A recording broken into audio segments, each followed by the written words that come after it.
¿Cómo están? Muy buenas tardes.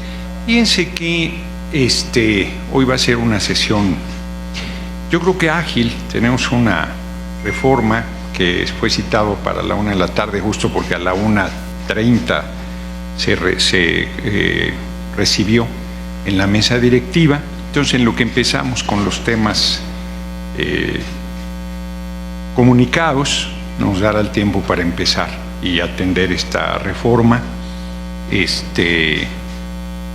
Yo pensé que íbamos a traer la agenda más intensa, pero no han llegado las iniciativas aún.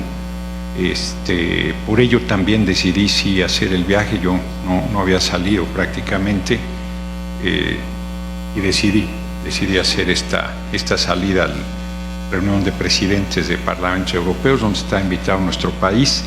Ya el senador Murad había adelantado cosas con ellos, había estado allá antes, así es que yo creo que va a ser importante, sobre todo en el momento que estamos viviendo. Vieron, el presidente Donald Trump anunció hoy lo que ya había anunciado: aranceles de 25% a acero y aluminio.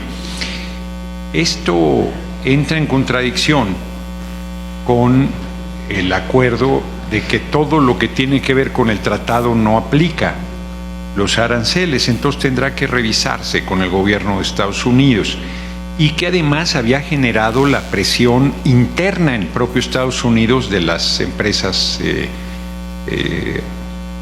constructoras de automóviles, productoras de automóviles, porque el acero y el aluminio en la industria automotriz pues juegan un papel relevantísimo. Y recordarán que nuestro gobierno puso en el caso del pistón todo el intercambio que hay entre Canadá, Estados Unidos y México antes de llegar a la pieza terminada y su integración en el vehículo automotor. Entonces, yo creo que hay que mantener lo que ha sido la política de la compañera presidenta. Hemos visto cómo con Canadá se dio una tensión enorme en el día de ayer, sobre todo en esta guerra de declaraciones y de incrementos de aranceles que no va a ningún lado.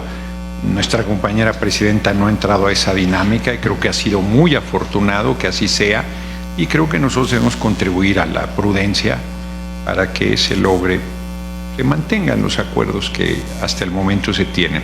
En realidad yo quería comentar con ustedes, lo haré, tocar un tema doméstico. Fueron despedidas 14 trabajadoras de limpieza de la Cámara de Senadores. No comparto en ningún sentido esta determinación y he pedido a servicios administrativos que las reinstalen. No puede ser que acabemos de hacer el reconocimiento a sus derechos y luego se les despida. Hay una serie de expedientes por algunas faltas presuntamente cometidas, pero yo comentaba con servicios administrativos que debe haber un reglamento para que quede muy claro que no es discrecional y que faltas pueden ser acreedoras inclusive al despido de algún trabajadora, y mientras esta no exista creo que no debería ser así. Había una versión de que querían crear un sindicato, lo cual sería su derecho desde mi punto de vista. Entonces he planteado su reincorporación a el Senado de la República, y es un tema en el que no pienso ceder un milímetro. Creo que nosotros se contrapone con nuestra visión, con nuestra lucha, con el espíritu de nuestro movimiento, el despido de trabajadoras, y más quienes recién apenas lograron su incorporación. Yo espero que lo resolvamos. Espero que no se convierta en un tema de litigio, y espero que ya ayer envié formalmente. Yo ya había, en el marco de la mesa directiva, pedido a servicios parlamentarios que resolvieran este tema reincorporando a las trabajadoras despedidas, pero como aún no se ha dado este hecho, ayer formalicé por escrito la petición. Esperaré por escrito la respuesta de nuestro compañero de servicios parlamentarios para ver el paso a seguir, pero no hay, desde mi punto de vista, ningún margen de maniobra para que no haya otra cosa que la reincorporación de estas trabajadoras. Y quiero finalizar, seguro me van a preguntar Ayer la dirigencia del PRI fue muy insolente. Entonces yo lo único que tengo que decir es que águila no caza moscas, pero de que va a terminar en la cárcel, va a terminar en la cárcel. Estoy a sus órdenes para las preguntas que tengas. Le pregunta primero Andrea Becerril de La Jornada. Senador, sobre dos temas. Uno es este que usted está tratando. ¿Por qué no le han hecho caso así de inmediato a esta petición que les ha formulado de que de inmediato reincorporen a las trabajadoras que habían despedido? Eso. ¿Hay por ahí alguien de mano dura o hay alguna indicación de alguien fuera de usted que quisiera que las trabajadoras fueran sancionadas tan solo por querer formular un sindicato? Y lo otro es, le quería preguntar, ¿qué tanto falta, qué otros temas relevantes hay? Porque bueno, pues el tiempo corre y ya sí. Tienen que nombrar además a los magistrados electorales, en fin, como que ¿qué más relevante hay? Sobre todo porque faltan muchas reformas de legislación secundaria de las constitucionales. Sí, sobre lo primero, pues no hay ninguna duda que le corresponde a la presidencia de la mesa directiva de la Cámara de Senadores ese tipo de determinaciones. Entonces, servicios administrativos no tienen más que acatar. Pero como fue verbal, ayer decidí hacer la instrucción formal, de tal manera que ya no haya duda de que debe materializarse. Y yo espero que hoy tengamos la respuesta de servicios administrativos y que se dé la reincorporación. Punto. O sea, yo creo que no hay, reitero, no debe convertirse en un litigio este tema nuestro. No creo que el Pleno de la Cámara tenga que saber sobre esta situación. Me parecería excesivo, ¿no? Entonces, pero yo haré lo que tenga que hacer para que se reincorporen a esas 14 trabajadoras. Sobre lo de la agenda, pues sí, yo pensé que íbamos a avanzar con más celeridad, pero la verdad es que no ha sido posible. Pues la presión, la tensión que ha habido con el gobierno de Estados Unidos ha concentrado la atención en ese tema. Entonces, yo no descartaría, no tuvimos, como es público, no tuvimos reunión esta semana con la compañera presidenta Claudia Sheinbaum Pardo. Ya es público que tenemos esa reunión, que hay una coordinación que es muy positiva. Y yo creo que el próximo lunes estaríamos en condiciones de saber si intensificaremos este mes y medio que queda o si inclusive tendría que convocarse en su defecto a un periodo extraordinario. Yo esperaría que esto no fuera necesario, pero pues haremos lo que las circunstancias nos obliguen, ¿no? Si no alcanzamos a sacar todo el último día de abril. A mí, que me ha tocado presidir este primer año, pues sí me gustaría culminar, que pudiéramos terminar esa tarea en esta mi responsabilidad. Pero de no ser así, pues a quien le toque el relevo, pues se hará cargo, tampoco tengo duda de ello, ¿no? Senador, ¿qué opinión tiene, cómo ve las cosas en relación con este campo del que se ha hablado mucho en los últimos días, descubierto en Jalisco? Fíjate que desde ayer me comentaban en la videocharla que hago todos los días, y la verdad es que no me he metido a ver, tengo la visión general, pero no me he metido a ver, sé que detrás hay un tragedión ahí y una monstruosidad de sufrimiento de personas y de pues ahí hay un proceso de investigación muy fuerte por realizar y de deslindar responsabilidades, pero no me he metido a fondo, entonces no quisiera ser ligero en mi apreciación. Entonces les pediría ahí su comprensión y sí lo voy a revisar con mayor profundidad. Buenas tardes, presidente. Dos cosas. Uno, pero sí respalda este pronunciamiento que hizo la presidenta de que el caso debe ser atraído por la Fiscalía General de la República. Sí, claro, es gravísimo. No, es gravísimo, excede con mucho las atribuciones y facultades del fiscal de Jalisco, que además ha tenido, por decirlo suave, tropezones. Entonces, no es un hecho que perfila posibles ilícitos del fuero federal y que es de pareciera de una gravedad enorme, ¿no? Entonces, que lo tome la Fiscalía, que por cierto, qué bien ha estado Gers Manero, tanto que lo han criticado y ha acreditado que está a la altura de la responsabilidad que le ha tocado vivir, así es que yo creo que es correcto que lo atraiga la Fiscalía General de la República. Presidente, y sobre el asunto del senador Moreno y las declaraciones que hizo ayer, ¿usted se siente agraviado, ofendido al haberle dicho que pues, todo lo que dijo, retomando el asunto de que debe de ir a un psiquiátrico, que avergüenza al Senado? ¿Esos agravios a usted en qué medida le afectan? No, a ver, yo insisto, águila no caza mosca, pero yo no sé si por manicomio el senador Moreno piense en el comportamiento de la oposición. Entonces no me atañe.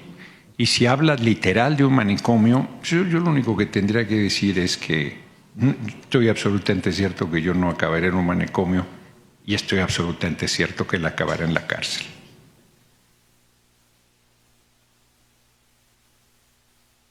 Senador, buenas tardes. Oiga, presidente, el senador Antonino no está viniendo, está arreglando alguna situación de las personas que fallecieron. ¿Cuál fue el motivo que le dio para no asistir al Senado? Atendiendo con mucha responsabilidad, porque yo soy empático, la verdad. Compasivo es la palabra. La gente piensa que compasivo es ponerse en los zapatos del otro. Y yo creo que el compañero Antonino está siendo responsable y compasivo, viendo la enorme tragedia que sucedió y estando al frente del tema.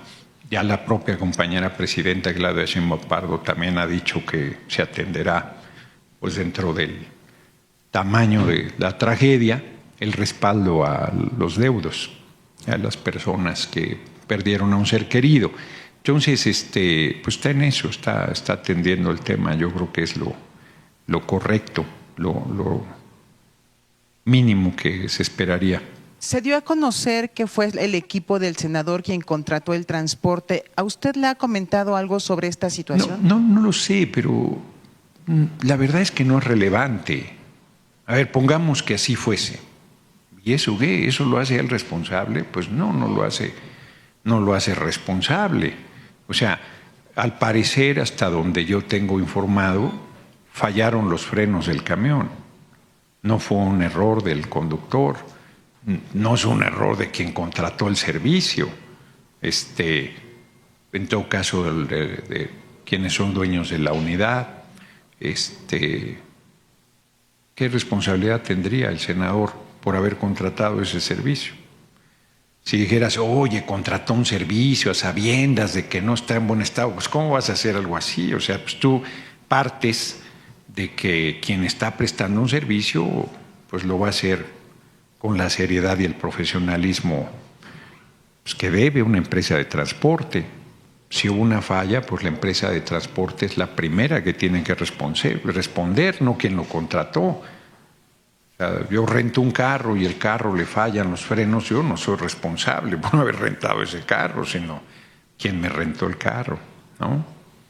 Y también le quiero preguntar, ayer el diputado Ricardo Monreal, coordinador de Morena en San Lázaro, pues dijo, le preguntaron que por qué no se ha dado la constitucionalidad a la reforma de los salarios mínimos profesionales y dijo que ellos ya cumplieron y es cosa del Senado. Muy bien. Larga vida, Ricardo Monreal.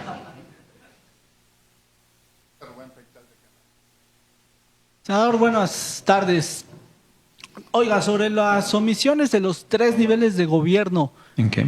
En el caso de Teuchitlán, los 3 niveles de gobierno y ese desdén que han tenido en el caso, ¿qué opinión le merecen? Y le comento lo siguiente del gobierno federal, porque cuando fue asegurado el campo en septiembre de 2024, ahí participó la Guardia Nacional. 6 días después del aseguramiento, la Guardia Nacional emitió un comunicado el 20 de septiembre de 2024, donde decía, solamente consignaba que se rescató, había localizado una casa de seguridad, rescatando a 2 personas y deteniendo a 10 presuntos plagiarios. Y ahí solamente daba cuenta de algunos aseguramientos y solamente mencionaba algunas armas, mencionaba las personas detenidas, pero no decían nada de lo demás. Entonces, ¿qué opinión le merece estas omisiones de los 3 niveles de gobierno? Pues yo no veo las omisiones de los 3 niveles de gobierno. Ahora resulta que ellos fueron los que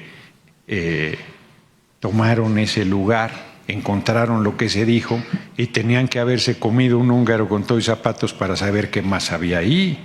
Pues ha sido parte de un proceso de investigación. O sea, ¿cómo vas a saber con un aseguramiento inicial que había tal nivel de problemas detrás? O sea, a mí me parece que ahí no hay un nivel de descuido de parte del gobierno federal, porque finalmente las cosas están saliendo a la luz producto de ese aseguramiento. Pero a final de cuentas, quienes dieron a conocer esto fueron los grupos de búsquedas de personas, no las autoridades. Y todo salió a la luz gracias al trabajo de los grupos de búsquedas de personas, no de las autoridades. Que pudieron acceder gracias a las autoridades, porque no entraron a la brava, ¿verdad? O sea, fue en coordinación, digámoslo así. Entonces, no comparto tu crítica, pero pues si esa es tu crítica, es tu opinión, punto. Yo no la comparto. Nada más quería saber su posición al respecto. Pues ya la di. Buenas tardes. Volviendo al tema, esta situación no podría que Estados Unidos insistiera en este tema de declarar, o ya lo declaró, los terroristas al crimen organizado, y que este tema encuentre la coyuntura para insistir en esta situación y poder pues atacarlos, ¿no?, de manera unilateral sin siquiera decirle al gobierno mexicano. Cuando algún estadounidense ametralla a escolares o a usuarios en un supermercado, no les preocupa mayor cosa, ¿no? O sea, no se interviene en su mismo territorio, siguen vendiendo armas en los supermercados como si fueran golosinas, ¿no? Entonces me parece que no deben usar la ley del embudo, lo ancho para un lado y lo angosto para el otro. Pretextos pueden tomar cualquier cantidad de veces. Yo ya he comentado que sobre ese tema no he profundizado lo suficiente, pero me parece que cualquier especulación, pues es eso, especulación.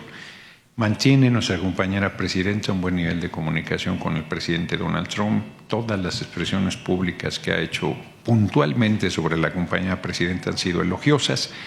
Bien, el uso político de temas pues ha ido más lejos, pero en ningún momento ha dicho que la compañera presidenta Claudia Sheinbaum Pardo esté vinculado a esos grupos, como sí ha hecho la oposición, y se ha mantenido una relación de respeto. Entonces yo creo que esa se mantendrá. Buenas tardes, senador. Yo una vez preguntarle, ¿tiene un corte ya de cuántas personas han inscrito a la convocatoria de magistrados? Si hay algún caso de estados que no tengan candidatos postulados, interesados. No, yo creo que hay, no tengo el corte, pero yo creo que no hay, al contrario, hay mucho interés porque hay un número grande de personas. Ayer me visitó, por poner un ejemplo, un joven que no ha cumplido los 35 años y tiene una larga experiencia. Yo decía, pues no cumples lo que la ley dice. Entonces me comentaba, pero en la reforma constitucional que se hizo para la elección de personas juzgadoras ya la edad no es obligatoria, de 35 años. Le decía, bueno, pues si tú llevas eso a la interpretación, pues también tendrías que llevar la interpretación que deben elegirse y que no debe ser el Senado, pero la ley vigente establece que es el Senado quien decide y que 35 años son el requisito. Pongo como ejemplo porque hay mucho interés y se han registrado un número importante, pero les ofrezco revisar y dar a conocer el número de candidaturas que hay y efectivamente si hay algún espacio que no ha sido cubierto al momento, pero no tengo esa impresión, ¿eh? Yo creo que al contrario vamos a tener un buen número de personas que aspiran y por lo tanto un buen abanico de posibilidades para decidir. Sí. Senador, buena tarde. Yo le quiero Buenas tardes. preguntar sobre este proceso de transición en la Suprema Corte de Justicia de la Nación. Se acusa a la presidenta que ella quiere nombrar a 3 de estos 5 integrantes del órgano de administración judicial y seguir teniendo este control de las finanzas públicas de este poder. ¿Qué opinan? Pues que es verdad. O sea, va a entrar un nuevo poder judicial en septiembre y ella quiere decidir. Nosotros le dicen que queremos controlar el poder judicial. Nosotros hicimos esa ley y le dimos al Poder Judicial 3 de 5. 3 el Poder Judicial, o sea, el Poder Judicial resuelve hasta por mayoría calificada, solo 1 el Ejecutivo y 1 el Legislativo. Y quiere la presidenta Norma Piña decidir los 3. No, bueno, si le toca el nuevo Poder Judicial de septiembre, no al actual, pues si se está haciendo todo un proceso de cambio,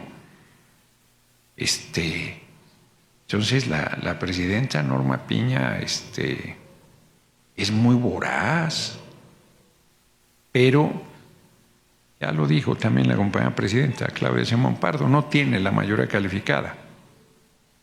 Pero si la lograra, pues la nueva Corte pues, cambiará las cosas. Pues no, ni modo que dejemos que sigan despachándose con la cuchara grande. No les corresponde a ellos, ellos ya se van.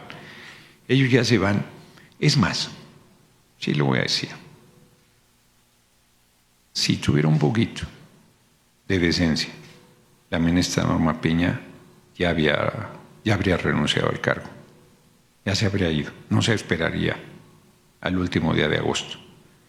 Tiene sus saberes garantizados, tiene sus condiciones respetadas, ha acreditado un pésimo manejo político al frente de la Suprema Corte. El peor periodo de la Corte es la presidencia de Norma Piña.